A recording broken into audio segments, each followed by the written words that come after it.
রূপান্তর টেলিভিশন। ঢাকা দক্ষিণ city corporation কর্তৃক অবৈধ মৌলভীবাজারে কাঁচা বাজার এবং মৎস্য বাজারে দোকান মালিক সমিতি কর্তৃক মানববন্ধনের আয়োজন করা হয়।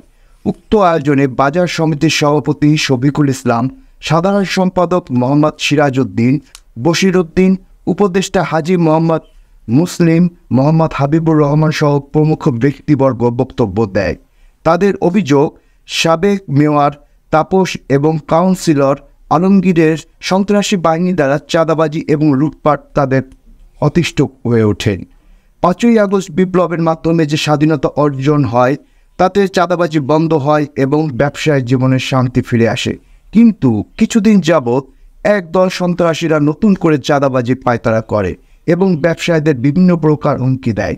এ ব্যাপারে তারা পুলিশ কমিশনার, জেলা প্রশাসক, সচিব, পল্লী উন্নয়ন ও সমবায় মন্ত্রণালয়ে লিখিত অভিযোগ দায়ের করেন। জন্ম পূর্বের থেকেই কাঁচা বাজার এইভাবে চলে আসছে। এটা একটা মালিক ছিলেন, মালিক হিসাবে তারা এইভাবে একটা 2 টাকা 3 টাকা একটা ট্যাক্স নিত, দোকানটা গরিবের থেকে এইভাবে তারা ট্যাক্স নিত। পরবর্তীতে দেখা গেল এটা সিটি কর্পোরেশন, এটা কীভাবে তারা এটা টেন্ডার দিল আমরা জানি না ঠিক। অ্যাকচুয়ালি এটা এই যেভাবে এরা দোকানদারি করতেছে তাদের কাছ থেকে বিগত দিনে অনেক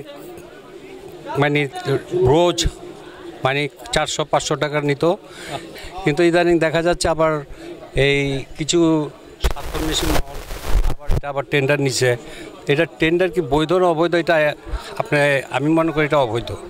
তা আমি আশা করব সরকারের কাছে যে তারা যেন এটা ঠিক মতো পদক্ষেপ নেয়। ধন্যবাদ। কিন্তু এই 300-500 টাকা চাঁদা আমরা আর দিব না। আমাদের ওয়াল ঠিক আছে, 4.5 বছর আমাদের বহুত জুলুম অত্যাচার হচ্ছে, এই জুলুম আমরা বাঁচতেছি। আমরা এই সরকার বর্তমান যে আছে এই সরকারকে আমরা অবগত করতে চাই যে আমাদের উপরে অসহায় মানুষদের উপরে দাঁড়ান। এই আমার বক্তব্য। আন্দোলনের পর বাংলাদেশ স্বাধীন হয়েছে, অনেকে যারা ছিল তারা স্বাধীনতা পেয়েছে। আমরা এখনও বৈষম্যের শিকার পর্যায়ে রয়ে গেছি। বিগত সরকারের চাঁদাবাজ মেয়র তাপস, অস্ত্র এলাকা 31 নম্বর ওয়ার্ড চাঁদাবাদ কাউন্সিলর শেখ আলমগীর অবৈধভাবে 100 বছরের পুরনো আমাদের বংশপরম্পরামের ঐতিহ্য বাজার মৌলভীবাজার, যেটা সম্পূর্ণ মালিকানাধীন, এই বাজারে অত্যাচার জুলুম নির্যাতন করে অবৈধভাবে চাঁদাবাজি করে গেছে। এই চাঁদাবাজির বিরুদ্ধে আমাদের আজকে অবস্থান। এই চাঁদাবাজির আলোকে গত 17 ডিসেম্বর সিটি কর্পোরেশন তার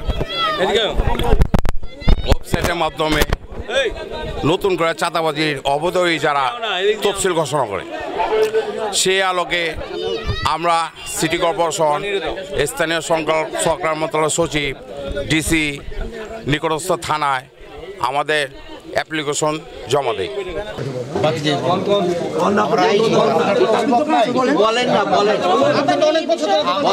গরিব মানুষ সবাই করে কেটে খাইতেছে। 54 বছর ধরে আমি মৌলভীবাজারে, মানে এই যে টাইমে একবার জুলজুলুম মনে করেন 100 টাকার ভাড়ার দোকান আমাকে 400-500 টাকা করে আদায় করে দিচ্ছে। আমরা খুবই কষ্টে আছিলাম। তারপরে যখন আওয়ামী লীগ সরকার যাওয়ার পরে যখন এই 5 আগস্টের পরে আবার পরবর্তীতে আইলো, এই পরবর্তীতে আওয়ানোর পরে যখন 2-3 মাস 4 মাস যাই চলছে, এখন আবার ফিরাতে এই অবস্থায়।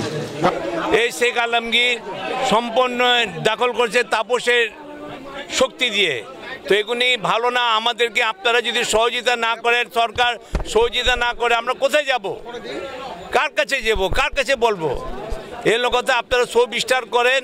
আমাদের প্রধান আছে, যারা ইনুস সাহেব আছেন, আছে বড় বড় আছে, দেখে আমাদেরকে সুবিচার করে। এটা কোনো সরকারের সম্পত্তি নয়, এটা হলো আমাদের বাপদাদার সম্পত্তি।